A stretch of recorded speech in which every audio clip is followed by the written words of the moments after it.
What's good, folks? Thank you so much for joining me again. It's LFC Vibes. We're just going to chop it up a little bit. We're not going to waste your time.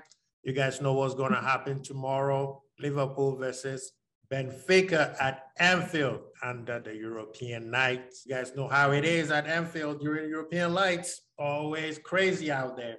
So let's just jump onto it. By the way, please share, subscribe, like. Like I said, we appreciate the folks that joined the family a couple of days ago. Please keep sharing, keep the subs up, keep the likes up. Thank you so much. So right now, team news. I think everybody was kind of worried that Thiago was not part of the team training today. So people thought that maybe he has an injury, but when Klopp had his his press conference, he said everybody is good to go, which is a good news. I'm expecting a full squad, a strong squad tomorrow, especially after what happened on Sunday with that heavy metal game that they played at City, at the Etihad. So tomorrow we play Benfica, and it needs to be taken care of. We need to take care of business. Knowing Liverpool, we don't do anything easy. We're going to make it hard on ourselves and have the fans sweat, have us watching on TV, have our heart keep pounding like it's going to come out of our chest. But at this moment, especially watching what happened with Chelsea versus Madrid, you can't leave anything to chance. Yeah, everybody has us as a favorite. We are 2 goals up, 3-1, but remember, we made a mistake and then gave them a hope. So we can do that tomorrow. Personally, I think there's going to be changes from the lineup from Sunday. I think Ibu is going to come back over Matip. VVD is going to stay. I think he might rest Trent and put Gomez at the right back and probably put Tsimikas at left back. Now, I don't think he wants to do too much changes in the back, as you don't want to mess up the cohesion that has been started. It started from last week to Sunday to this week. But these guys need some rest, especially knowing what's coming up on Saturday. So I can see Tsimikas getting a run. VVD always stays, and then Ibu, and then Gomez on the right side. And eventually Klopp, we get 5 subs, so he might break Trent in just in case something goes off, And then midfield, Fab did not play well on Sunday. That's probably one of the worst games he's played all season. And that's because we know how good he is. So when he falls off a little bit, it's very, his threshold is really here.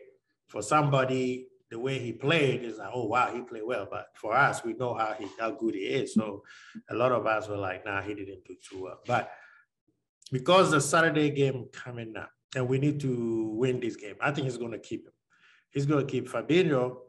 He's going to start Keita, and probably Keita and Jones. I could see Keita and Jones or Keita and Elliott, because he hasn't gotten a couple of games in a long time. But I can see Elliott getting a match tomorrow for sure. But I don't think he's going to start him because he hasn't played in a while. So I can see Fab, Keita, and Jones. And then the front three, Diaz, Bobby, and Salah. That's my lineup for tomorrow. So Alisson, Gomez, Ibo, Van Dijk, Tsimikas, Fabinho, Keita, Jones, and then Salah, Bobby, and Diaz. That's what I'm going for. And then, of course, in the 50 to 55 minutes, he will start making a lot of changes. He's going to make I think he's going to use all 5 of them, hopefully with no injuries, Especially this Saturday is going to be crazy. So, but we focus tomorrow.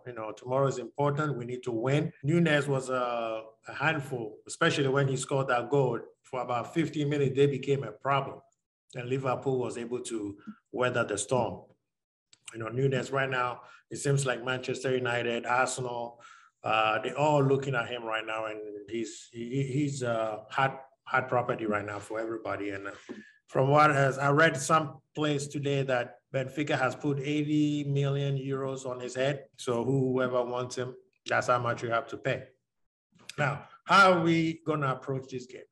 Liverpool is copy and paste. We're not going to tactics, there's no tactics. It's the same way we play every single time. Club don't make any more changes.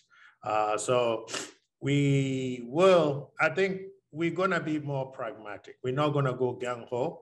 We are going to attack, but the attack is not going to be Genga pressing attack. It's just going to be more work your way, control the match, take your time, and then attack.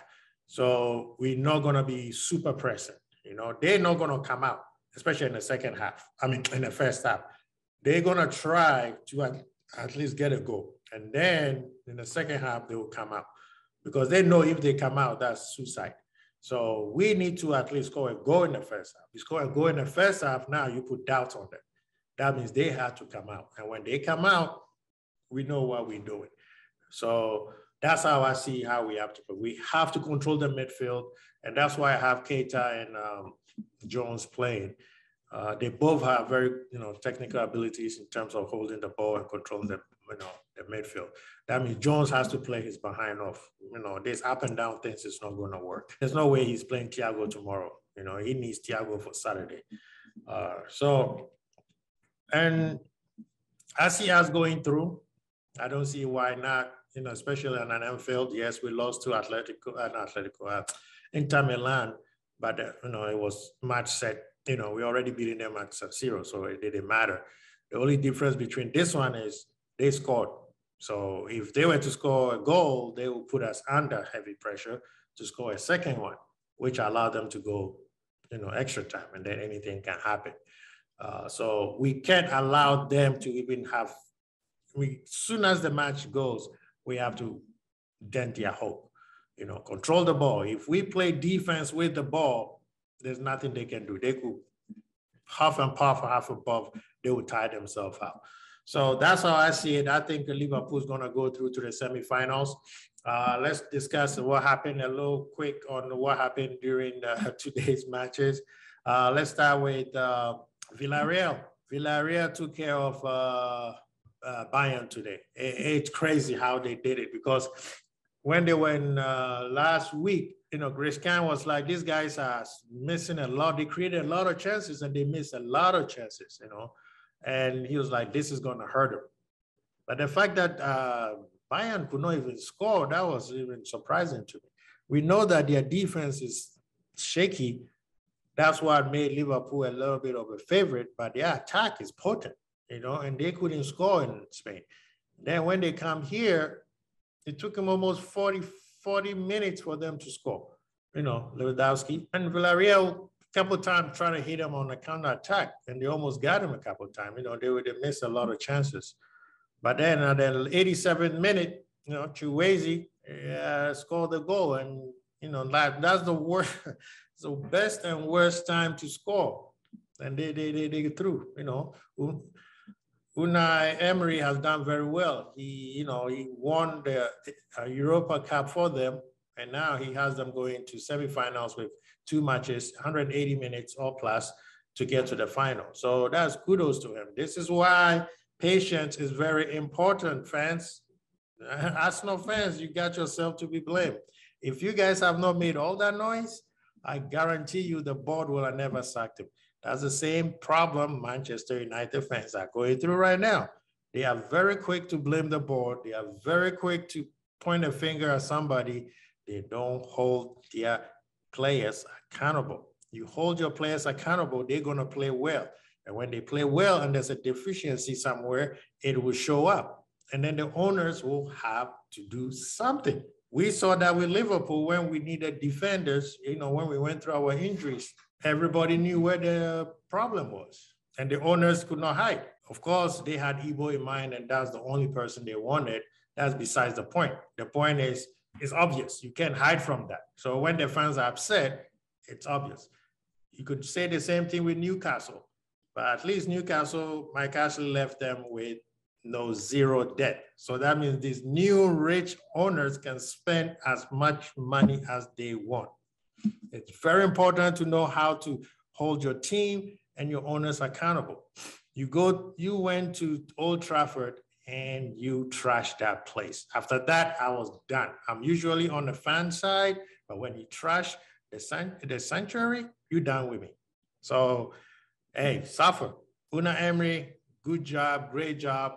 Hopefully, we will be seeing you soon. And, we will battle to see who goes to the finals.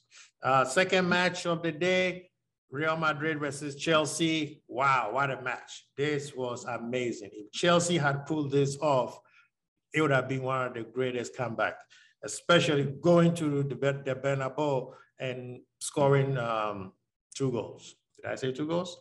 They scored 3 goals. 3 unanswered goals until the last minute where Modric pulled that pass from. Modric is such a maestro. I mean, the match itself, I'll do a quick run through it. Madrid went in as favorite. And I think they were a little bit too cocky, too overconfident, and they gave Chelsea way too much time on the ball. Chelsea did very well by controlling the tempo, by not rushing themselves. Yes, they needed 2 goals to take it to the extra time and 3 goals to win the match. Chelsea did not panic. As much as Vinicius and Benzema attacked, Chelsea didn't panic. They took their time. As much as Cruz and Modric controlled the midfield, Chelsea did not panic. And guess what? They started scoring. Wow. Nice pass from the boy Wenda, Timo. And then guess what? Rudiger, header. That's like that goal they scored that got called back. Fishy, but UEFA Champions League have their own rules when it comes to handballs. Even if you minding your own business and somebody kick the ball to your hand, they're gonna call it. And then in the last minute, Timo scored. That was a beautiful goal. The way he dropped Carvajal and Thibaut Courtois and all them guys, it was very good, very, very good goal. But him getting injured and leaving gave Madrid defense to be able to move their high line a little bit closer. So that affected Chelsea a little bit because Captain America, Pulisic, came in and he had 2 great chances to take Chelsea into the semifinals and he wolfed it. And Kante played just like how Fabinho played. It was one of their worst matches, the most important match for them, and that's one of the matches that they didn't play well. So, yes, they have a lot of money in the bank, but money in the bank at the time doesn't count. When everything is said and done, that's when your money on the bank counts. But yeah, Kante didn't play well, and I think he should have subbed in way sooner than what he did.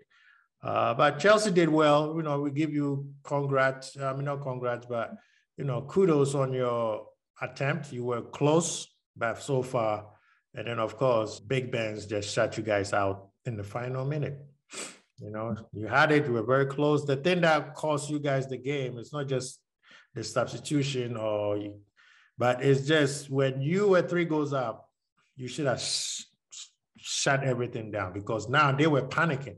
That's when you should have fall back a little bit and then hit them on a counterattack. And nobody plays counterattack better than Chelsea. So I don't know why they didn't do that. And, they tried to go toe-to-toe with Madrid and Madrid took advantage of it. But anyway, congratulations to Madrid. Hey, it's European heritage, man. Those people have it. Madrid has it. A few teams have it. 13-2. I mean, sad, but hey, congratulations to Madrid. Tomorrow, Liverpool versus Benfica. And then we got Atletico Madrid versus Manchester City. That game is going to be crazy. Yes, City's up, but City will have to play their hearts out because Atletico Madrid is going to be ugly. It's going to be a very, very ugly match. And I think it's going to take a lot of energy out of it. And I told you guys on Sunday on my review that City burned themselves out against Liverpool. They burned themselves out against Liverpool. Liverpool did not play at the highest intensity that they can. So City was always kind of like, oh, City's going to win the match. City's going to win the match. I mean, everybody said City should have won the match with all the chances they created in the first half. But you saw us when we turned it up, how we took over within like 5 minutes and reply right away. City had to burn more energy to take over the match during the second half. Madrid they're gonna burn a lot of energy. They're gonna burn so much energy. And Saturday, maybe it'll be in our favor because Pep can't use the same team. He's probably gonna use the same team, but Jesus. But on Saturday, he can't use the same guys. So, hey, good luck. We shall see you on Saturday. All right, guys, thank you so much. I appreciate you for joining the LFC Vibes. Please share, subscribe, like. Hope to see you guys Thursday for the EPL preview / FA Cup preview. Hopefully, we're all going to be smiling that Liverpool is facing Villarreal in the semifinals. All right. Thank you so much. Kwesi Bold, Archie. Peace.